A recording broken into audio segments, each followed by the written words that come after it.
Hey guys, Striker here coming at you with another video. This time we'll be doing a different type of video, something that doesn't only apply to Havoc DH but all classes.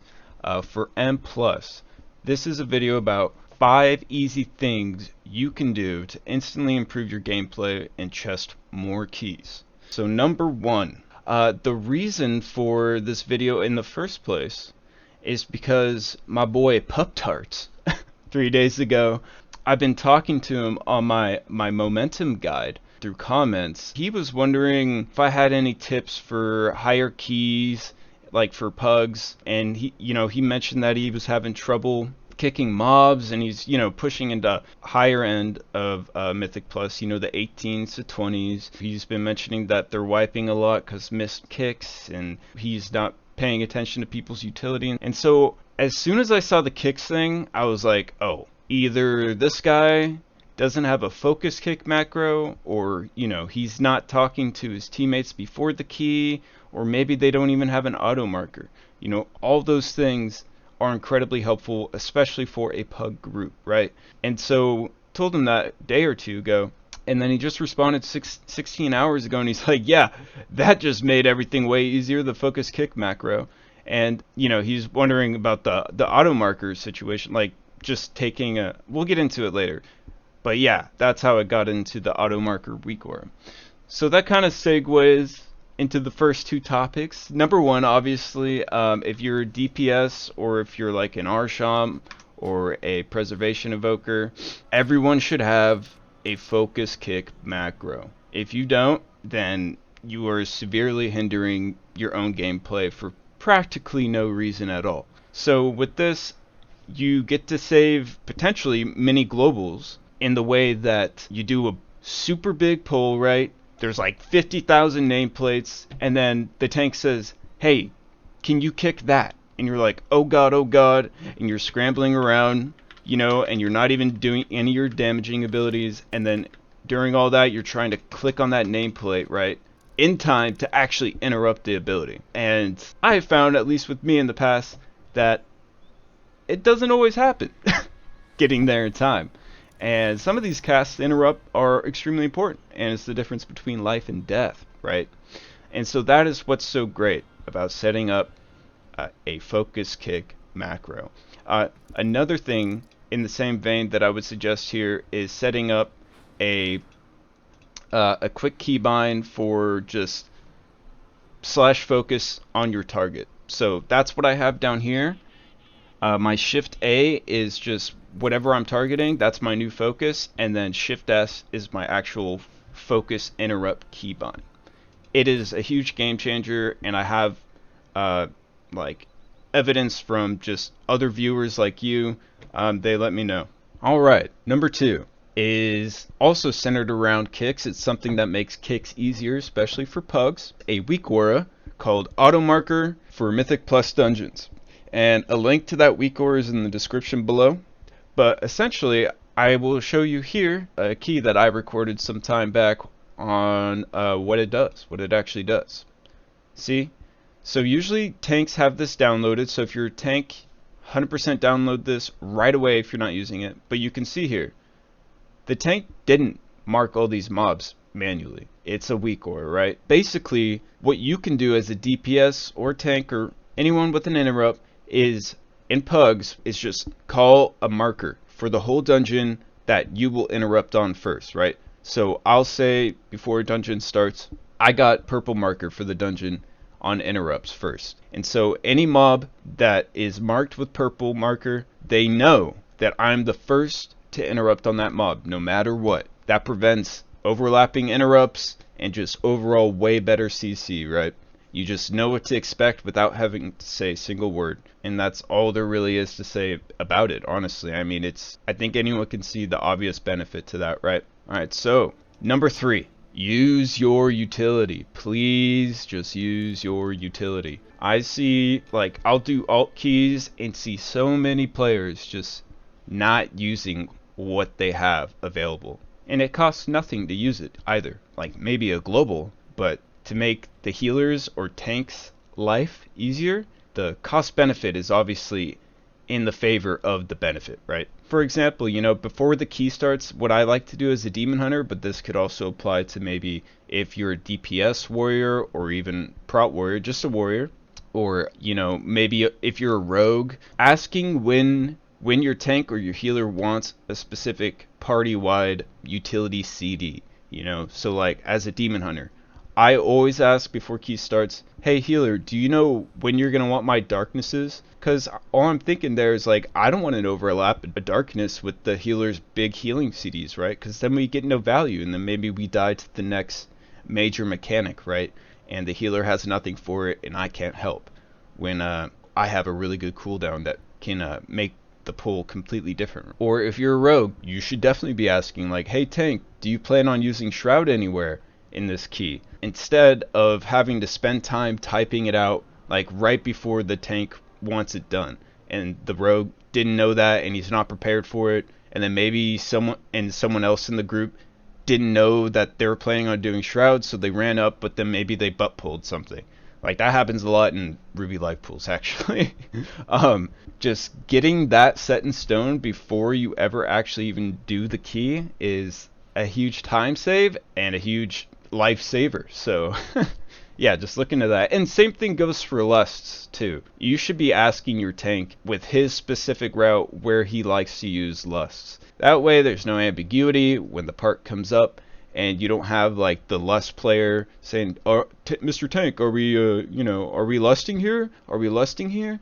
And then the luster never lusts, but the tank expected it, and then you just probably wasted a use of lust over the course of the dungeon by not using it there, right? I mean, some of the timers are really short, so like, you know, you have to hit really specific time windows to use those lusts to get the max amount of uses, right? So hopefully that makes sense. Also, I mean, if you're a purge class like demon hunter, I mean, use your purge. Tons of mobs in this season give themselves big ass buffs or big ass shields, and once you get to really high keys, I mean, those become real problems. They can either just destroy your tank, thinking like the Geodudes in Azure Vault, you know, the rock flingers, they get the Arcane Fury buff. If they use piercing shards with that buff on them, I mean, and there's like 3 of those rock dudes, I mean, the tank is just gonna fall over in an instant, right?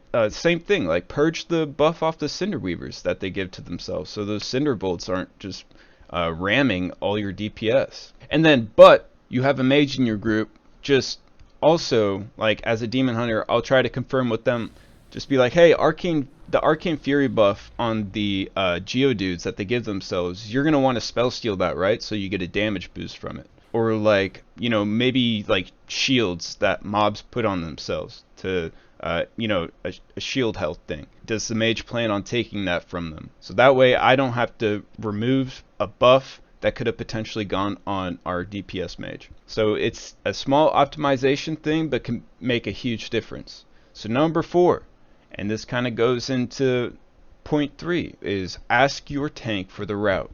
And it's not actually only on you as a non-tank player. I still see this even at the high end.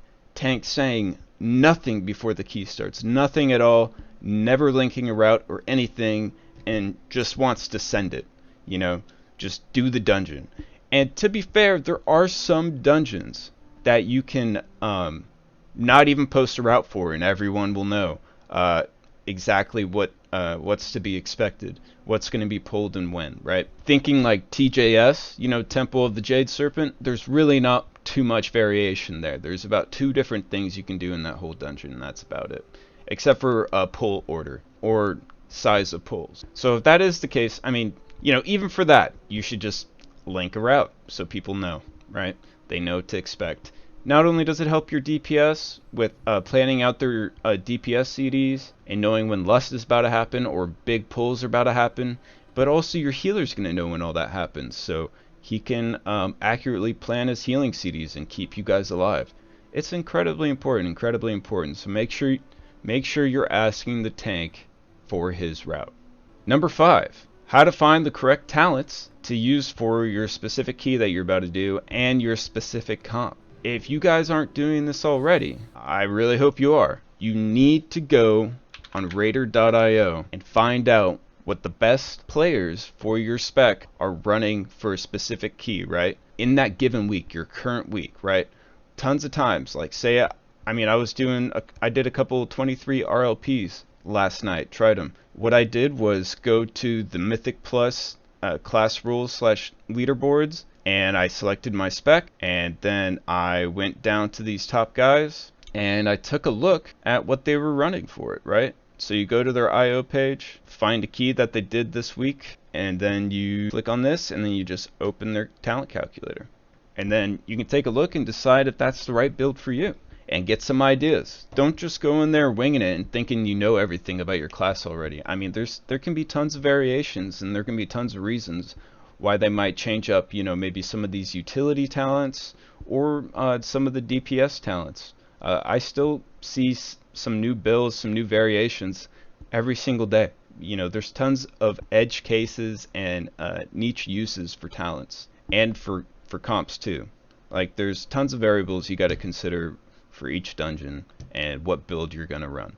Another resource that's great too is subcreation.net, and this is basically the same thing that I use this for the same purpose as the Raider.io leaderboard. You go here, you click on the Mythic Plus, you click on your class, and then you can see what are the most popular builds for a given dungeon, right? And so this one seems like 19% of people use this build in Algothar Academy this week, and so you can click on the calc button there and open it up and see what's what. So that's some big tips. Also, another big one is just actually watching Mythic Plus guides. Tons of people make these guides, including myself for Havoc Demon Hunter. So if you haven't seen those yet, check it out. I have a Glaive Tempest guide and a Momentum Throw Glaive guide for Mythic Plus, and then as you can see here, I have a Raid guide as well for Momentum. And then another thing too, watch gameplay, right? I still watch Psycho DH a lot on Twitch, and he has a lot of interesting opinions, and he talks a lot with his viewers too. He's answered so many of my questions. He's a pretty cool dude. Also, there's tons of written guides, and there's DH discords and stuff too. I have some written guides as well. They're linked in my guide videos. So that is 5 tips. But guess what? I got a bonus tip for you, and I cannot stress this one enough. Be willing to learn from someone else, even a stranger. Maybe they even have lower IO. Who cares? Keep your ego out the door, man. Once you're in that group, you guys are a team, right? It's not just a pug. You guys are a team trying to accomplish a goal. So if someone's telling you something like, hey, I want to try it this way, don't say, no, that's stupid, and then just leave. Say, oh, why is that? I haven't done it that way before, right? Be nice and be legitimately inquisitive about their idea. Don't just brush it under the rug thinking you know everything. Nobody knows everything, not even the best players in the world. People are figuring out new tricks and new routes every single week. You are not special. I am not special. Just understand that, okay? And honestly, that I gotta say, like, just that right there was probably the biggest reason why I went from like being a top 300 and plus player for my class back in Shadowlands Season 2 and becoming a top 50 player when I was playing Monk. I just met a bunch of people. I was a pug lord just like I was this season, but ended up making a lot of friends, and then was lucky enough to have a set group for a couple months before I quit. And I gotta say, the amount I learned while in that group was astronomically high, like a lot, and that's the reason why I'm able to play as well as I do today. And I'm still learning today. This is the highest IO I think I've been comparatively to other seasons, and I have to thank to that group that took me in off the streets, like a lost puppy. So just look at it like that, guys. Just be willing to learn. You don't know everything, nobody does, and everyone has something to teach. And so does every key, every experience does too, right? So just keep that all in mind. But yeah, that's the video. Thank you guys for watching. And we're almost at 700 subscribers, so heck yeah. And thank you once again to my Patreon. You're an awesome dude, and to the guy that reached out to me for creating the Discord. So hopefully I'll have that all done for you guys pretty soon. And I'll make sure to put a link to that Discord in the description of the video below. So hope you guys all have a great day, a great weekend, and get out there and practice, guys. And please try these tips. Please try these tips, make these macros, and download these weak orders. Alright? Alright. See you guys later. Peace.